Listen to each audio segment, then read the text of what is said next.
सावित्री 2 बेटों की माँ थी। उसे इस बात पर बड़ा घमंड था। वो मानती थी कि बेटे घर की शान होते हैं। ये ले सावित्री, मिठाई खा, मेरे यहाँ पोती पैदा हुई है। ये सुनते ही सावित्री मुंह बना के कहती है, अरे तू तो लुट गई, बर्बाद हो गई, तेरे यहाँ लड़की पैदा हो गई। अरे तू ऐसा क्यों कह रही है, मैं तो बहुत खुश हूँ।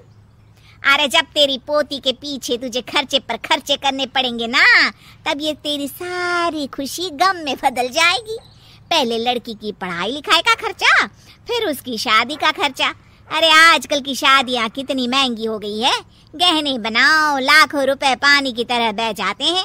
लड़कियाँ तो सिर्फ खर्चा करवाने के लिए ही पैदा होती हैं।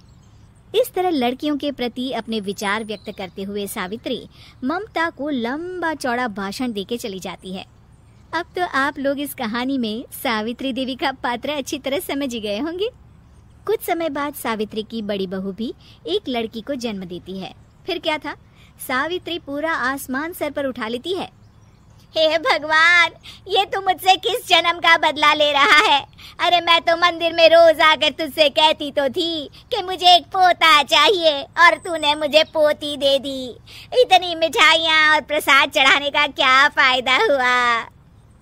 तभी सावित्री की बहू निशा कहती है, क्या माँ जी, आप भी इतनी सी बात पर नाराज हो गई हैं? देखिए तो आपकी पोती कितनी सुंदर है, बिल्कुल आप पर गई है। अरे चुप कर, तुझे 9 महीने इतने महंगे महंगे काजू बादाम फल फ्रूट खिलाने का फायदा क्या हुआ? मेरे तो सारे पैसे बर्बाद हो गए। ये सुन सावित्री का बड़ा बेटा अजय कहता है, माँ तुम सिर्फ नाम के लिए 2020 में रहती हो। असल में तुम्हारा दिमाग सैकड़ों साल पुरानी सोच रखता है। आज के जमाने में लड़का और लड़की में कौन फर्क करता है। मैं तो बहुत खुश हूँ कि भगवान ने मुझे लक्ष्मी के रूप में बेटी दी है। लेकिन सावित्री पर अजय की बातों का कोई असर नहीं होता। नालायक, अपनी पत्नी की जबान बोल रहा है। मेरा बड़ा बेटा तो हाथ से गया।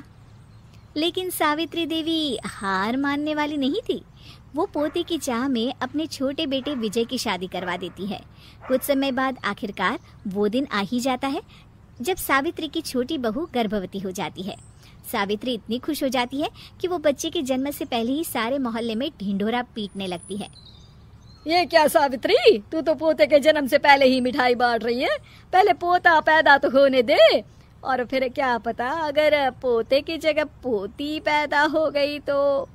ये सुन सावित्री चिढ़ जाती है। अरे अपनी काली जबान मत चला, मेरी मिठाई खा के मेरा ही बुरा सोच रही है। बड़ी आई, ला मेरी मिठाई वापस कर। देख लेना, इस बार मेरे यहाँ पोता पैदा होगा, पोता। लेकिन ठीक इसका उल्टा होता है। सावित्री की छोटी बहू भी एक लड़की को जन्म देती है। सावित्री फिर से रोना धोना शुरू कर देती है और अपनी छोटी बहू को कोसते हुए भला बुरा कहने लगती है। देखते ही देखते ये सावित्री की रोज की आदत हो जाती है। एक दिन उसकी इस आदत से परेशान होकर विजय अपने भाई अजय से कहता है, भैया, माँ खुद एक औरत होकर हमारी बेटियों को पसंद नहीं करती, उल्टा उन्हें रोज कोसती रहती है। मुझे माँ की यह आदत बिल्कुल पसंद नहीं आती। अरे तू ठीक कहता है, मैं भी अब माँ से तंग आ गया हूँ। अच्छा, तो अब तुम दोनों इस तरह पीठ पीछे मेरी बुराई भी करने लग गए हो? नहीं माँ, हम चाहते हैं कि घर में शांति बनी रहे। हमें हमारी बेटियाँ बहुत प्यारी है। मैं नहीं चाहता कि वह तुम्हारे ताने सुन सुन कर बड़ी हो, और इसीलिए हम दोनों ये घर छोड़कर चले जाएंगे। हाँ माँ, मैं भैया की बात से सहमत हूँ। जब तुम इस घर में अकेली रहोगी तब तुम्हें अपनों की कीमत का एहसास होगा। अपने दोनों बेटों के मुंह से अपनी माँ के लिए इतने कठोर शब्द सुन सावित्री भावुक और रुआंसी होकर कहती है, क्या सच में तुम दोनों मुझे इस घर में अकेली छोड़कर चले जाओगे? हाँ माँ। हाँ माँ, अब पानी सर के ऊपर जा चुका है। मैं तुम दोनों के बिना नहीं रह सकती। अपनी सास के आंसू देख अजय और विजय की पत्नी अपने पतियों से लड़ पड़ती है। अरे जिसे जाना है वो जाए, मैं माँ जी को छोड़कर कहीं नहीं जाने वाली। भाभी, आप ये क्या कह रही हैं? वही जो तुम सुन रहे हो, दीदी बिल्कुल सही कह रही है। हम बेटियों के संस्कार हमें सिखाते हैं कि सास माँ समान नहीं बल्कि माँ ही होती है, और उस माँ की जिंदगी भर सेवा की जाती है।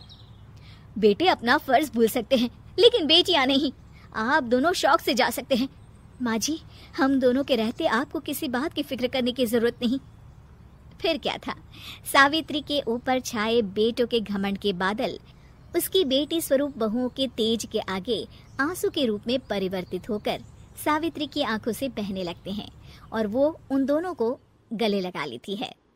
मैं जिंदगी भर बेटियों को कोसती रही, लेकिन आज तुम दोनों को देख मुझे समझ आ गया कि बड़े अभागे होते हैं वो लोग जिनके घर बेटियां नहीं होती।